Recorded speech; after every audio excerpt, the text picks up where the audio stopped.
بسم الله الرحمن الرحيم. وعلى هذا قلنا لا يجب النذير في جزاء الصيد لقوله تعالى فجزاء مثل ما قتل من النعم.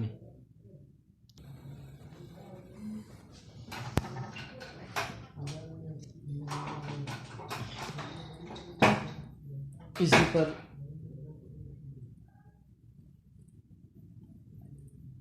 کہ امام ابو حنیفہ رحمۃ اللہ علیہ کے نزدیک عموم مشترک جائز نہیں ہے. دوسری مثال بتا رہے ہیں.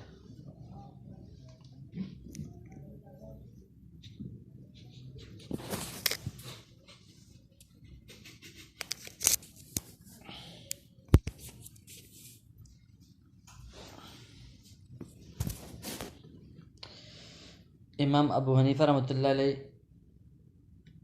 کہ ہاں عموم مشترک جائز نہ ہونے پر دوسری تفریح بیان کر رہے ہیں. مصنف فرماتے کہ احناف کے اس اصول کی بنا پر عموم مشترک جائز نہیں ہے. ہم کہتے ہیں کہ اگر کسی شخص نے حالت احرام میں شکار کر لیا تو جزا اور بدلے میں اس پر مثل سوری واجب نہ ہوگا بلکہ مثل معنوی واجب ہوگا. تفصیل اس کی یہ ہے کہ حالت احرام میں شکار کرنا ممنوع ہے. چنانچہ باری تعالیٰ کا ارشاد ہے یا ایھا الذین آمنوا لا تقتلوا الصید وانتم حرم، اے ایمان والو تم بحالت احرام شکار مت کرو. اس کے باوجود اگر کسی محرم نے شکار کر لیا تو اس پر جزا مثل واجب ہوگا. چنانچہ ارشادی باری تعالیٰ ہے وَمَنْ قَتَلَهُ مُتَعَمِّدًا فَجَزَاءٌ مِثْلَ مَا قَتَلَ مِنَ النَّعَمِ.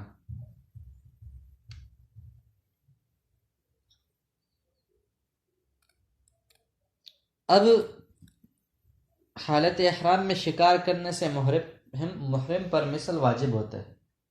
اب مثل کی دو قسمیں، ایک مثل سوری اور ایک مثل معنوی. مثل سوری سے مراد یہ ہے کہ ایک چیز جسامت اور خلقت میں دوسرے کے برابر اور اس کی نظیر ہو، جیسے ہرن کا مثل سوری بکری ہے اور خرگوش کا مثل سوری بکری کا بچہ ہے.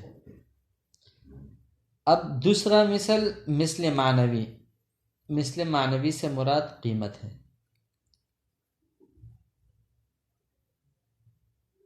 تو احناف کے ہاں دونوں صورتوں کے اندر مثل معنوی ہی ہے، مثل سوری نہیں ہے. کیوں کہ اب جن صورتوں کے اندر جس چیز کا مثل ملتا ہے مثل سوری، مثلا بکری کا ہرن کا مثل بکری اور خرگوش کا مثل بکری کا بچہ. اب جن چیزوں کا یہ تو مثل سوری ہے، اب کسی نے کبوتر اور کوا مار دیا تو اس کا مثل سوری ملتا نہیں ہے، اس کا کیا کریں گے؟ تو مجبوراً وہاں مثل معنوی دینا پڑے گا، یعنی اس کا قیمت دو عادل بندے طے کر کے وہی صدقہ کرنا پڑے گا. تو اسی صورت کے اندر جب مثل معنوی ہے لہٰذا دونوں کو جمع کرنا،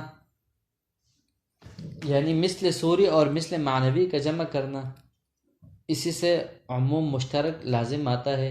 حالانکہ احناف کی نزدیک عموم مشترک جائز نہیں ہے. جب ایسا ہے تو مشترک کے معنی کے اجتماع کے احتمال سے محال ہونے کی وجہ سے مثل سوری کا اعتبار ساقط ہو جائے گا، یعنی مثل سوری مراد نہ ہوگا، مثل معنوی دونوں صورتوں کے اندر یہ بالاتفاق جو ہے نا ادا کرنا پڑے گا.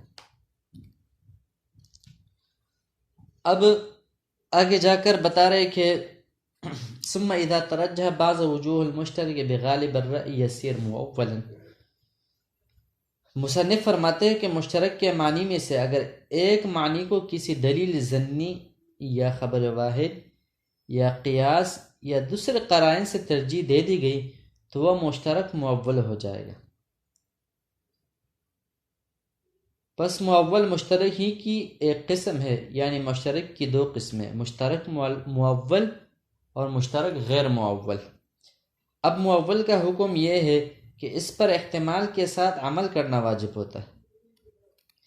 کہ وہ تعویل غلط ہو، اس لیے کہ مجتہد دلیل ظنی سے تعویل کرتا ہے، لہٰذا اس کی بیان کردہ تعویل میں جہاں ثواب اور صحیح ہونے کا احتمال ہوگا وہاں غلط ہونے کا بھی احتمال ہوگا، پس جب تک اس کی تعویل کا غلط ہونا معلوم نہ ہو اس وقت اس پر عمل کرنا واجب ہوگا۔ اب معول کی مثال احکام شرعیہ کے اندر، جیسے کہ اگر کسی نے ثمن کو مطلق پر کا بے کے اندر، کس طور پر کہ اگر یہ قلم میں 10 درہم میں نے خریدا، میں نے یہ قلم 10 درہم میں خریدا، اور بائع کے شہر میں مختلف اوصاف کے دراہم رائج ہے، اور شہر میں مختلف قسم کے مختلف اوصاف کے دراہم رائج ہے، اگرچہ مالیت میں سب برابر ہے تو اس ثمن کو غالب نقد پر محمول کیا جائے گا، یعنی جو زیادہ رائج ہے اس پر ہم اسی دراہم کا اعتبار کریں، اسی پیسے اور اسی روپے کا ہم اعتبار کریں گے۔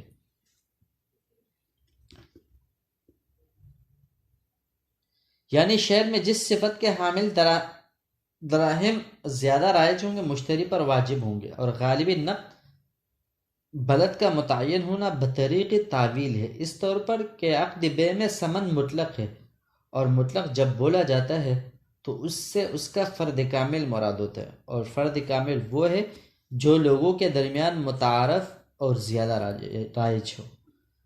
بس عقد بے کو جواز پر محمول کرنے کے لیے اور فساد سے بچانے کے لیے ثمن کو غالبی نقد بلد پر محمول کیا جائے گا کہ شہر کے اندر جو زیادہ رائج ہے اسی کا اعتبار ہوگا، تو یہ ہم نے اس کے تعویل کے ذریعے سے ہم نے اس کو ترجیح دی۔ ہاں اگر شہر میں ایسے نقود رائج ہے جن کی مالیت مختلف ہے، مثلا بعض دراہم کی مالیت کم ہے اور بعض کی زیادہ ہے، اس طور پر کہ بعض درہم ثلاثی ہے یا 3 چونی کے برابر ہے، اور بعض 4 چونی کے برابر ہے، اور بعض 5 چونی کے برابر ہے، اور وہ رواج میں سب برابر ہے، تو ایسی صورت میں بے فاسد ہو جائے گی۔ کیوں؟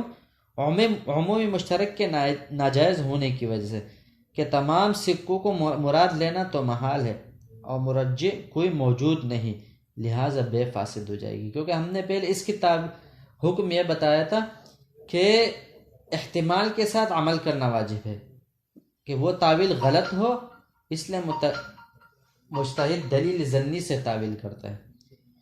تو یہاں پر کوئی 3 چونی کے ہے، کوئی 4 چونی کے ہے، کوئی 5 کے ہے، لہٰذا کوئی تعویل یہاں پر ہے ہی نہیں۔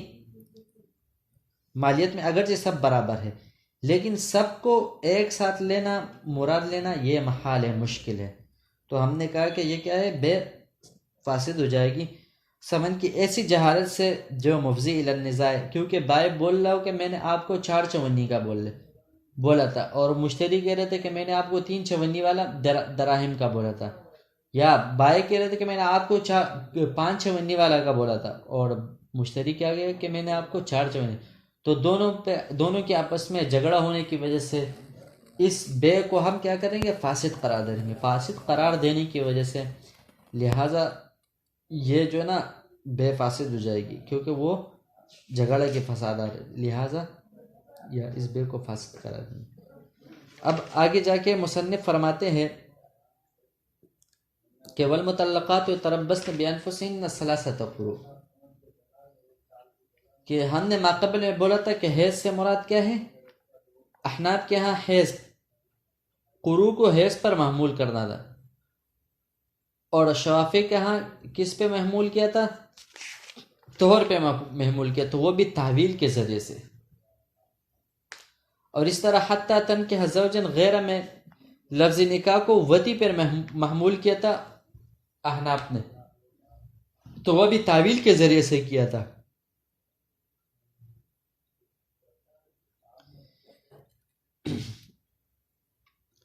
اور اسی طرح طلاق کا مذاکرہ چلتے چلتے میاں بیوی کے اندر طلاق کا مذاکرہ چل رہا تھا، تو ہم نے بھی وہ کس پر محمول کیا تھا، کنایہ پہ معمول کیا تھا کہ جو اس کی نیت ہے کہ وہی اس سے مراد ہوگا. تو تنکحہ زوجن غیر میں یعنی ثلاثت قروء میں لفظ قروء کو حیض پر محمول کرنا، اور حتیٰ تنکحہ زوجن غیر میں لفظ نکاح کو وطی پر محمول کرنا، اور مذاکرہ طلاق کے وقت طلاق کے الفاظ کنایہ کو طلاق محمول کرنا تعویل ہی کے قبیل سے. چنانچہ ہم نے خاص کی بحث میں کہا کہ لفظ قروء حیض اور طہر کے درمیان مشترک ہے، لیکن ہم نے لفظ ثلاثہ کے قرینے اور ارشاد نبوی صلی اللہ علیہ وسلم کہ طلاق الامتی سنتانی و عدتها حیضتانی کے قرینے سے اس کی تعویل حیض کے ساتھ کی ہے. اسی طرح حتیٰ تنکحہ زوج غیر میں لفظ نکاح عقد اور وطی کے درمیان مشترک ہے، لیکن ہم نے اس کو وطی پر محمول کر کے تعویل کی ہے، اور قرینے لفظ زوج ہے جو عقد پر دلالت کرتا ہے، لہذا تکرار سے بچنے کے لیے لفظ نکاح کو وطی پر محمول کیا ہے. اسی طرح طلاق کے الفاظ کنایہ مثلا بائن کہ یہ ظہور اور فرقت کے درمیان مشترک ہے، لہذا مذاکرہ طلاق کے قرینے سے ہم نے اس کو طلاق پر محمول کیا. اب اس ساری چیزوں کو جب ہم نے طلاق پر وہ تعویل کر دی، تو تعویل کا ہم نے کیا کہا ما قبل میں حکم کہ اس پر احتمال کے ساتھ عمل کرنا واجب ہوتا ہے کہ وہ تعویل غلط ہو، اس لیے مجتہد دلیل ظنی سے تعویل کرتا ہے. وعلى هذا قلنا الدین المانع من الزکاة یصرف الى ایسر المالین. یہاں سے مصنف اسی اصول پر اگر کوئی شے دو چیزوں کا احتمال لگتا ہے، اسی اصول پر آگے ایک اور مثال بتا رہے ہیں کہ اگر کوئی شے دو چیزوں کا احتمال لگتی ہو تو ان میں سے جس پر کوئی دلیل ظنی یا قرینہ قائم ہوگا اس کو مراد لیا جائے گا. جیسے کہ الفاظ مشترکہ میں ہے کہ اگر کسی شخص کے پاس چند نصاب ہو اور وہ مدیون اور مقروض بھی ہو، تو دین چونکہ معنی زکوٰۃ ہوتا ہے، یعنی قرض چونکہ معنی زکوٰۃ ہوتا ہے، اس لیے اس دین کو ایسے نصاب اور مال کی طرف پھیرا جائے گا جس سے زکوٰۃ ادا ہو، جس سے قرض ادا کرنا آسان ہو. مثلا ایک شخص دراہم کے نصاب کا بھی مالک ہے اور دنانیر کے نصاب کا بھی مالک ہے، سامان تجارت کے نصاب کا بھی مالک ہے اور جانوروں کے نصاب کا بھی مالک ہے، اور اس کے ذمے دین اتنا ہے یعنی قرض اتنا ہے جو اس کے بعض نصاب کو گھیر لیتا ہے. تو ایسی صورت میں اولاً اس کے قرضے کو نقد یعنی دراہم اور دنانیر کی طرف پھیرا جائے گا. کیوں؟ ان کے ذریعے اس قرض کو ادا کرنا اس کے لیے آسان ہے، اور ان کے ذریعے قرض ادا کرنے کی صورت میں بے کی ضرورت پیش نہیں آئے گی. پھر اس کے بعد جس سے قرض ادا کرنا آسان ہوا اس کی طرف پھیرا جائے گا. امام محمد رحمۃ اللہ علیہ ایک مسئلہ اس پر متفرع فرماتے کہ چنانچہ فرمایا اگر کسی شخص نے عورت سے نکاح کیا اور ایک نصاب کو مہر بنائے اور اس کے پاس ایک بکریوں کا نصاب ہے اور ایک دراہم کا نصاب ہے، تو اسی صورت میں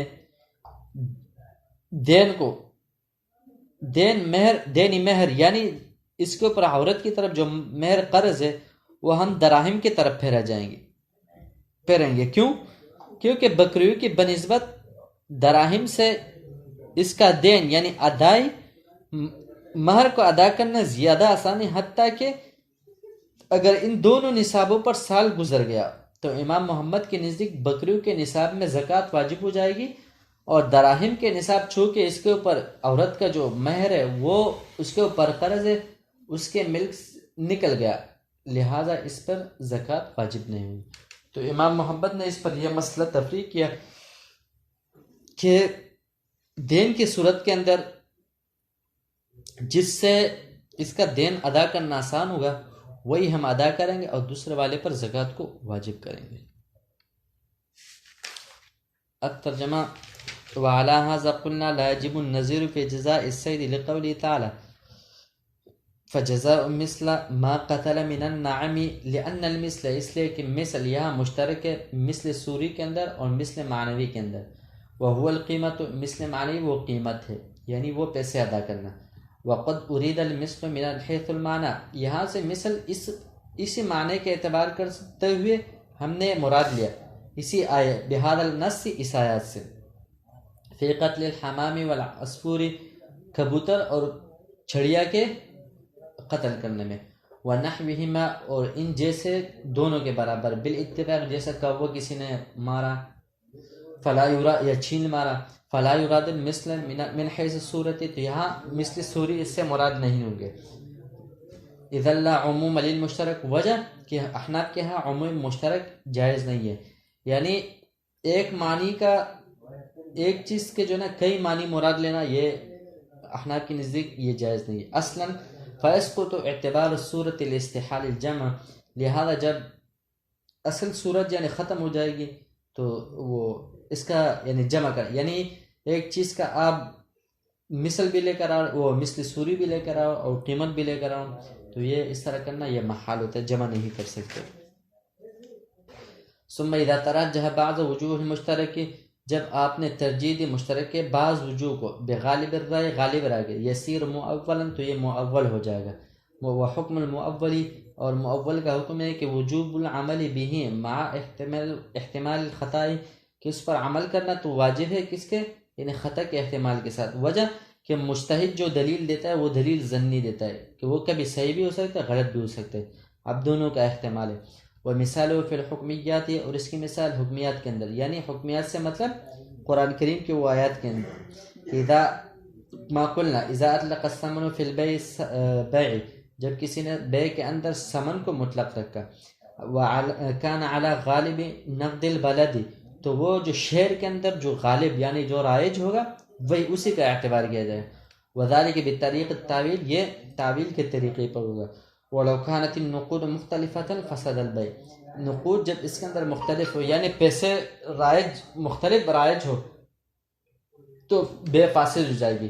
مالیت میں اگرچہ برابر، لیکن بتایا تھا کہ مشتری بولا کہ میں نے تو آپ کو 4 چونی والا درہم بولا تھا، مشتری بولے کہ میں نے 3 بولا تھا، تو دونوں کے اندر کیا جھگڑا ہوگا. جھگڑے کی ختم ہونے کی وجہ سے ہم کیا کریں گے، اس بے کو فاسد کریں گے. وحمل الاقراء علی الحیض، اس طرح حیض کا ہم نے بولا تھا کہ ہم نے قروء سے حیض ہی مراد لیا تھا احناف کیا، اور شوافی نے کس نے طور مراد لیا تھا. وحمل النکاح، اور نکاح کو پھر آیت قرآن کی آیت حتی تنکح زوجا غیرہ، یہاں پر نکاح سے ہم نے وطی ہی مراد لیا تھا. وحمل الکنایات حال مذاکرت الطلاق، اس طرح میاں بیوی کے آپس میں جھگڑا کرتے کرتے طلاق کا جو ہے نا وہ تکرار شروع ہو گیا، تو ہم نے کنایہ کے طور پر اس کو طلاق کے قبیلے میں ہم نے شامل کر دیا. وعلی ھذا، اسی طرح اسی سب باتوں پر آگے دوسرا مسئلہ تفریق کر رہے کہ قلنا الدین المانع من الزکوٰۃ، الدین المانع من الزکوٰۃ، اسی طرح زکوٰۃ جو ہے نا قرضے کو صحیح ہے کہ قرضہ منع کرتا ہے زکوٰۃ کو. یصرف الی ایسر المانعین، تو اس کو پھیرا جائے گا جو زیادہ قریب آسان ہو، جس سے زکوٰۃ دینا آسان ہو اسی کی طرح ہم پھیرے جائیں گے. قضاء للدین، دین کو ادا کرنے میں. وفرع محمد نے علی ھذا، امام محمد رحمۃ اللہ علیہ نے اس پر یہ تفریق کی. فقال اذا تزوج امرأة، اگر کسی نے عورت سے شادی کی، اعلیٰ نصاب، ایسے نصاب پر، وَلَهُ نصاب من الغنم، اس کے پاس بکریوں کا بھی نصاب ہے، ونصاب من الدراہم ہے، اور دراہم کا بھی نصاب ہے. یصرف دین الی الدراہم، تو یہاں پر اس کا جو یعنی مہر اس نے ایک نصاب رکھا اور مہر اس کے اوپر قرض ہے، تو ہم دراہم کی طرف پھیر دیں گے. حتی لو حال علیہم الحول، یہاں تک کہ دونوں پیسے کسی کے اوپر جو ہے نا سال گزرا. یہ تجب الزکوٰۃ عندہ، تو امام محمد رحمۃ اللہ علیہ کے نزدیک زکوٰۃ اس پر واجب ہوگا فی نصاب الغنم، کس کے یعنی بکریوں کے نصاب میں اس کے اوپر کیا ہوگا یعنی زکوٰۃ واجب ہوگا. ولا تجب فی الدراہم، اور دراہم کے نصاب میں اس کے اوپر زکوٰۃ واجب نہیں ہے. وجہ کہ ہم نے بولا تھا کہ اس کے اوپر قرضہ ہے وہ بیوی کا، یعنی مہر ادا کرنا، کیونکہ اس نے ایک نصاب کو اپنے اوپر مہر مقرر کیا ہے، لہٰذا وہ دراہم سے اس مہر کو ادا کرنا آسان ہے. وجہ ہے کہ وہ فی الحال فوراً اس کو دے دیں گے، اور بکریوں کے نصاب میں اس کو یعنی مہر ادا کرنا مشکل. یہ ہے کہ پہلے بکری کو بیچے گا، پھر اس کے پاس وہ پیسے آئیں گے، پھر اپنی بیوی کو دے گا، تو یہ لمبا پنچایت ہو جائے گا. اسی وجہ سے دراہم کے اندر زکوٰۃ واجب نہیں ہوگی، اور اس میں بکریوں کے صورت کے اندر اس پر زکوٰۃ واجب ہوگی. لہذا اس سے دین یعنی قرض ادا کرنا یہ ضروری ہوگا. والسلام.